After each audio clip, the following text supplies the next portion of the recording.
زمانے بھر میں یہ قاعدہ ہے کہ جس کا کھانا اسی کا گانا۔ حضرت حکیم الامت فرماتے ہیں کہ زمانے بھر میں یہ قاعدہ ہے کہ جس کا کھانا اسی کا گانا، تو جن کا ہم کھا رہے ہیں انہی کے پھر گیت ہم گا رہے ہیں۔ کائنات ارضی اور سماوی پر سب سے بڑا، سب سے شاندار، سب سے خوبصورت، سب سے ٹھنڈا، سب سے امن والا جو انقلاب ہے وہ میرے نبی پاک نے برپا فرمایا۔ بڑی یہ کم نصیبی ہے کہ مسلمانوں میں فرقے بن گئے اور امت تقسیم ہو گئی اور تقسیم ہونے سے کمزور ہو گئی۔ لیکن افسوس کی بات یہ ہے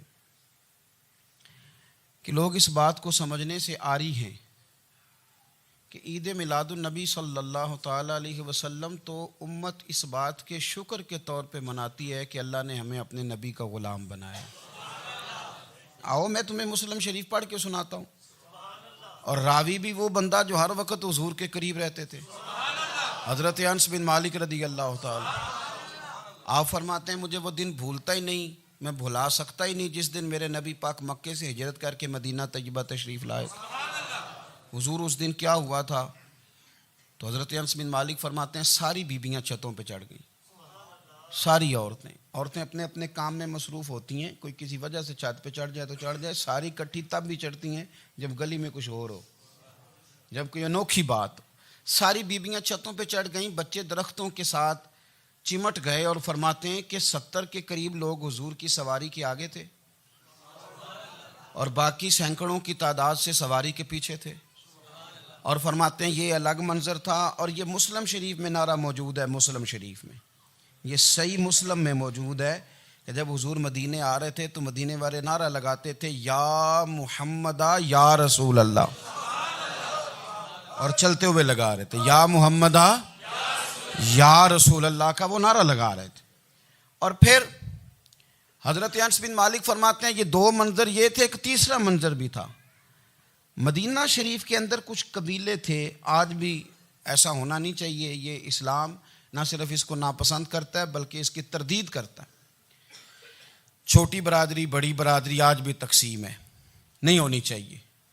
عرب کے اندر بھی تقسیم تھی، کچھ قبیلوں کو چھوٹا جانتے تھے، کچھ کو بڑا جانتے تھے۔ ایک قبیلہ تھا بڑا قبیلہ، بنو نجار کا، چودھریوں کا قبیلہ، سیٹھوں نوابوں کا قبیلہ، بڑے لوگوں کا قبیلہ۔ اس قبیلے کی بیٹیاں ایک کونے میں دف لے کے بیٹھ گئیں۔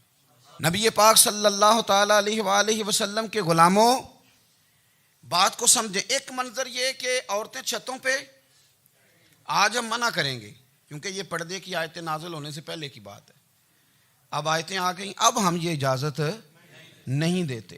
عورتیں چھتوں پہ چڑھ گئیں، مرد گلیوں میں نعرے لگانے لگے، اور بنو نجار قبیلے کی بیٹیاں چھوٹی بچیاں وہ ایک کونے میں دف لے کے بیٹھ گئیں اور وہ پڑھنے لگیں طلع البدر علینا۔ اب تو میلاد غریبوں میں رہ گیا ہے، ہمارے یہاں فیشن ہو گیا ہے، جب حالات خراب ہوتے ہیں تو لوگ برکت کے لیے میلاد کراتے ہیں، اور جب امیر ہو جاتے ہیں پھر انہیں میلاد کے جائز ہونے کی دلیل ہی کوئی نہیں ملتی۔ پھر وہ یہ فیشن ہے، بندہ تھوڑا سا پڑھ جائے نا دو چار چیزیں تو ہر چیز کو غلط کہنا اس کی طبیعت ہوتی۔ پھر یہ فیشن ہے کہ میری سوسائٹی نہیں ہو گئی، کتابیں نہیں ہو گئیں، فرنیچر نیا ہو گیا، دوست نئے ہو گئے، تو مذہب وہی پرانا۔ اوئے ہوئے کوئی ترقی کرنی چاہیے، پھر وہ ترقی کرتے ہیں بیچارے، اور جن کی پیچھے 10 نسلیں اور 50 نسلیں میلاد مناتی آنے کو تو نہیں دلیل کوئی نہیں ملی۔ سبحان اللہ۔ جن کی دادی وضو کر کے کھیر پکاتی تھی 11ویں کی، جب امیر ہو جاتے ہیں تو انہیں 11ویں پکانے کی دلیل ہی نہیں ملتی۔ اب آپ امیر ہو گئے میرے بھائی، آپ کا فیشن ہے، یہ طبیعت کا حصہ ہے۔ آپ چاہتے ہیں کہ میں وہ کام کروں جو درویش لوگ، سادے لوگ نہیں کرتے۔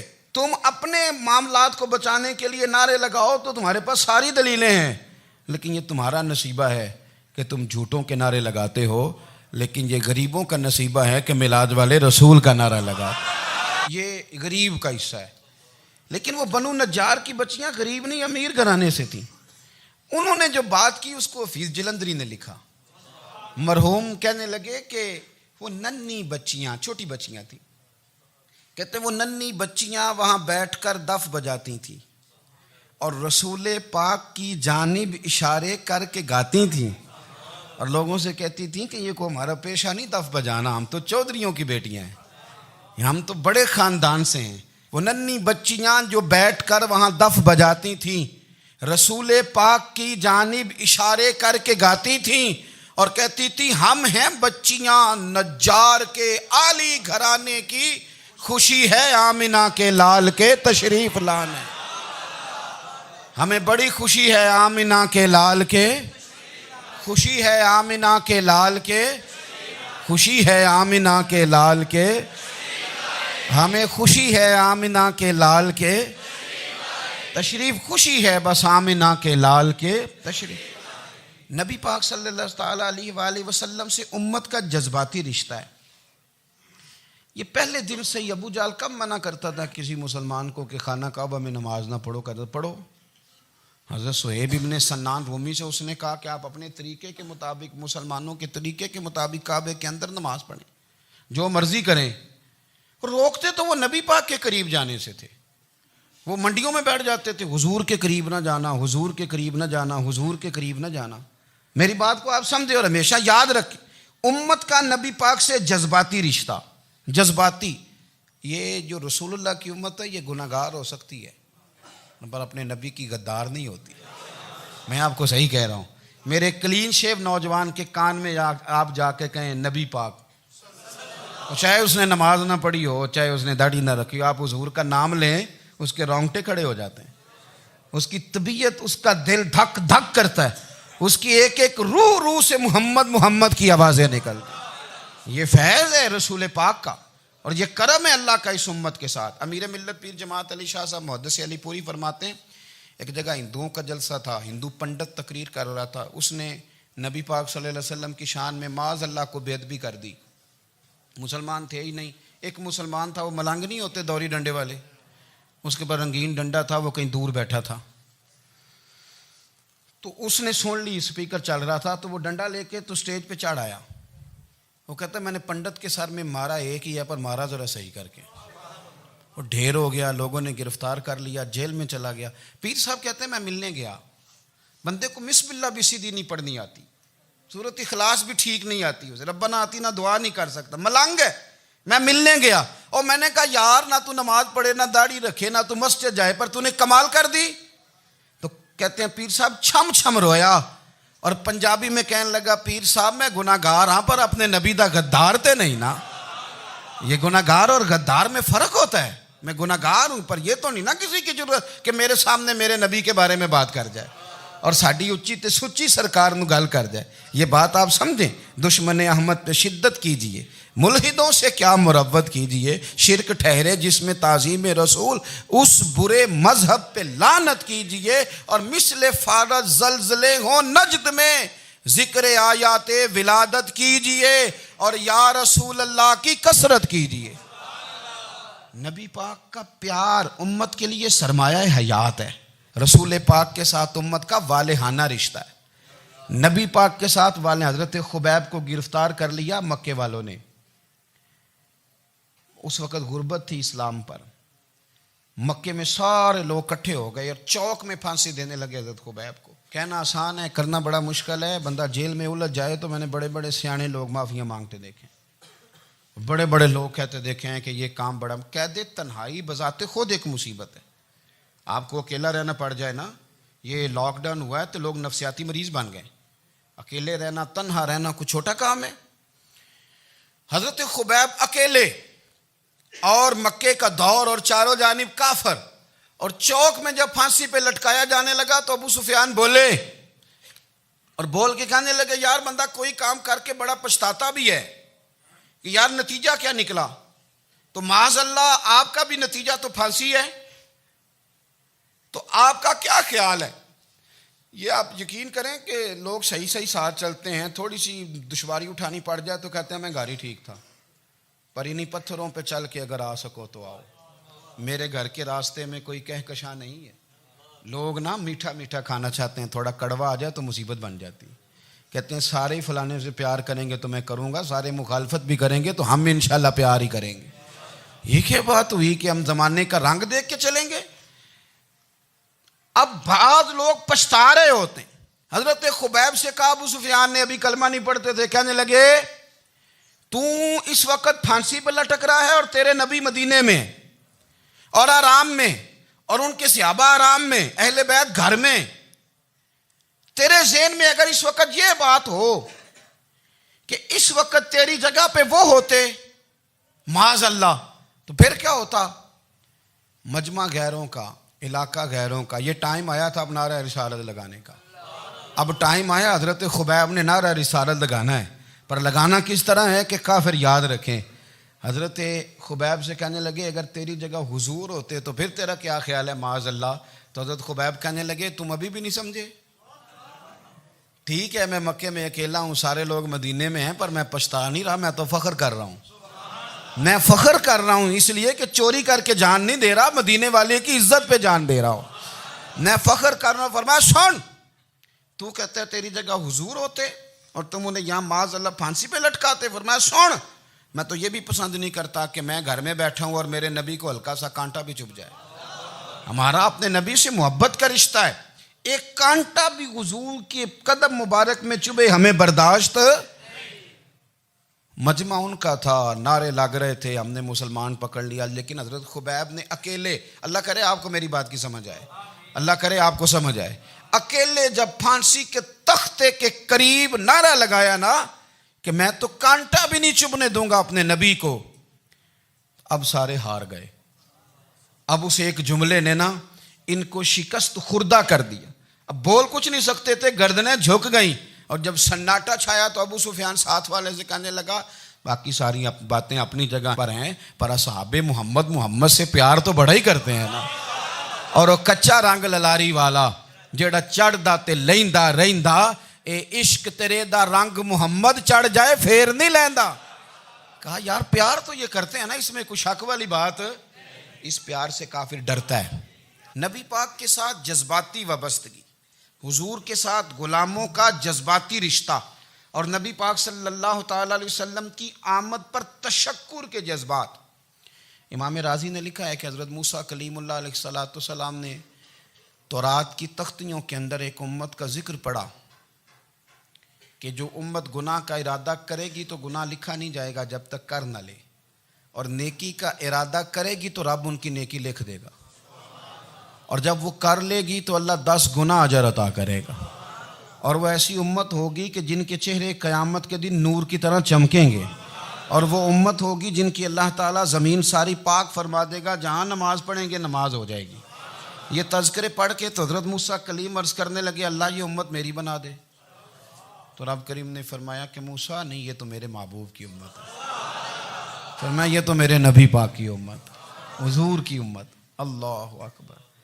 حضرت موسیٰ معمولی آدمی نہیں، وہ جلیل القدر پیغمبر ہیں جن کا قرآن کے ہر سپارے میں تذکرہ ہے، کہیں واضح طور پہ کہیں اشارتاً، ہر پارے میں۔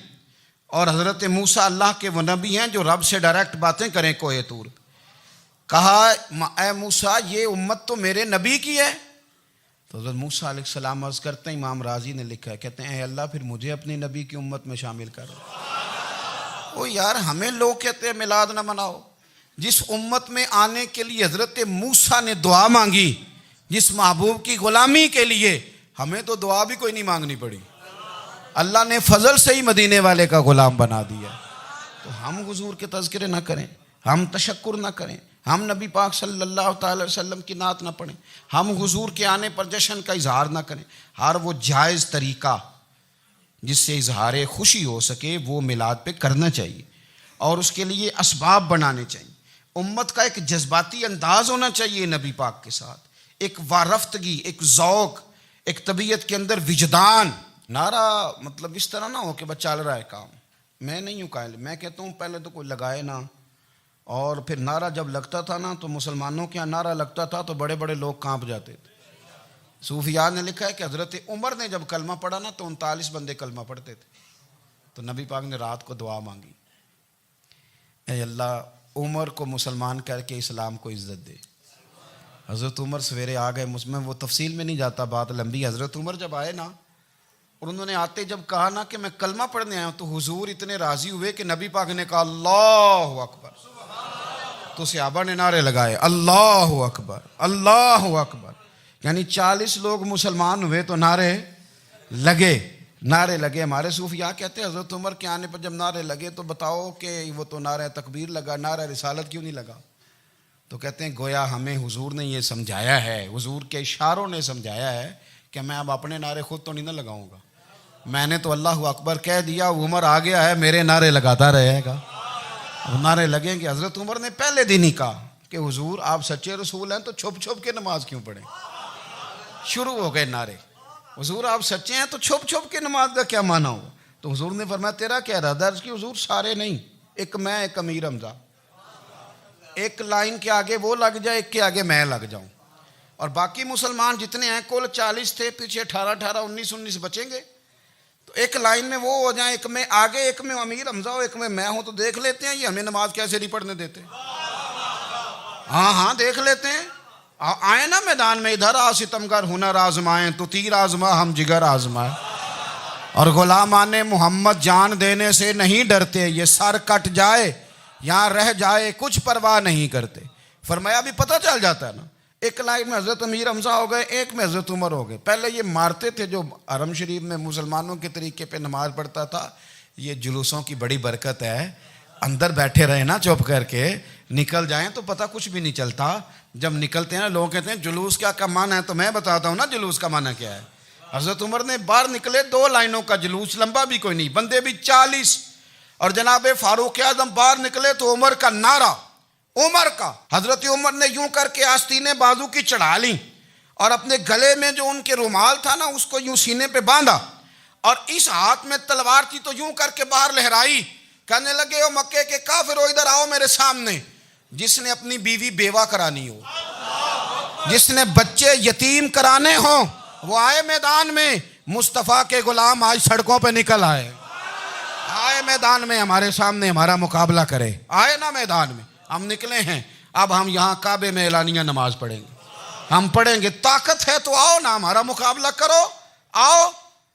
کفر بذات خود بہت بڑا جھوٹ ہے، اور جھوٹ کے پیر، بس 2 بندے نکلے تلواریں لے کے آگے تو پھر حضرت عمر نے اعلانیہ نماز پڑھوائی خانہ کعبہ۔ تو میرے بھائی رسول اللہ صلی اللہ علیہ وسلم کے غلام تو جب نعرہ لگاتے تھے تو ہو ہی کمال جاتا تھا۔